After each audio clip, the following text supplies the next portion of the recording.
Hello boys and girls, it's Millie's Nanna again. Today's story that I have chosen for you is called Dick Whittington.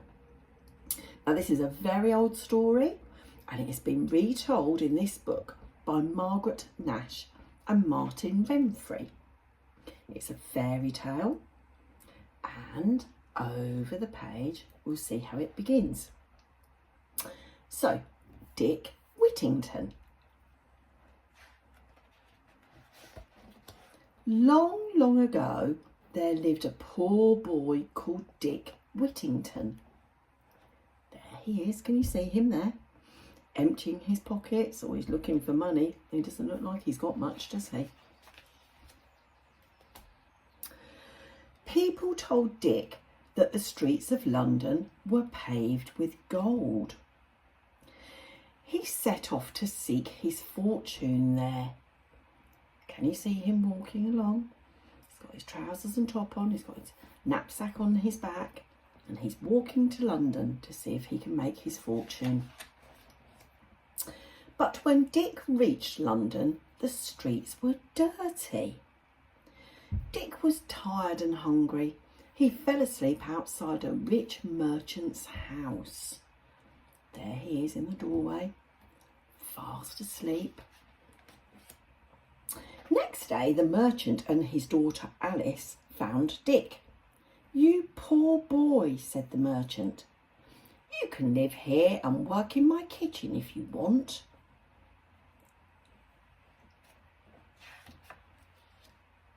Dick worked hard for the merchant, even though the cook kept telling him off. Oh dear, look, she's throwing turnips and a ladle and fish at him. There were rats in his bedroom too. Oh dear, they're not very nice, are they? Dick bought a cat to get rid of them.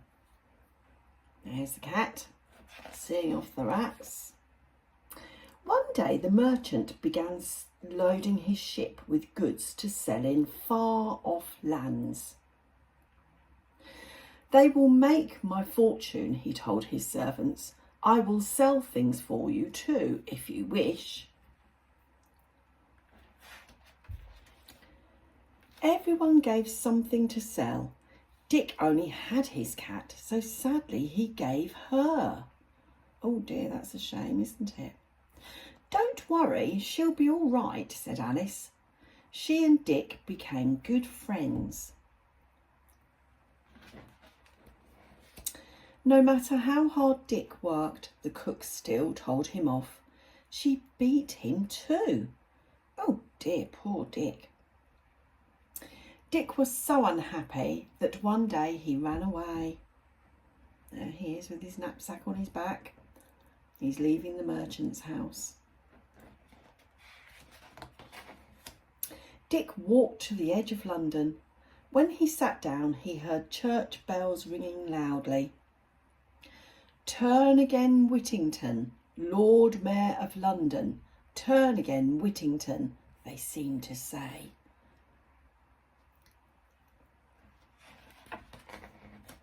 Dick stood up. He turned, then he hurried back to the house.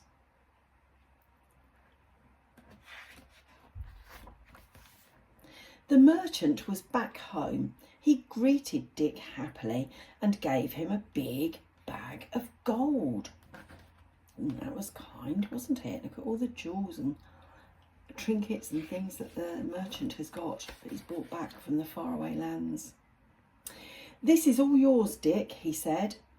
"The King of Barbary paid highly for your cat to get rid of the rats in his palace." Aha.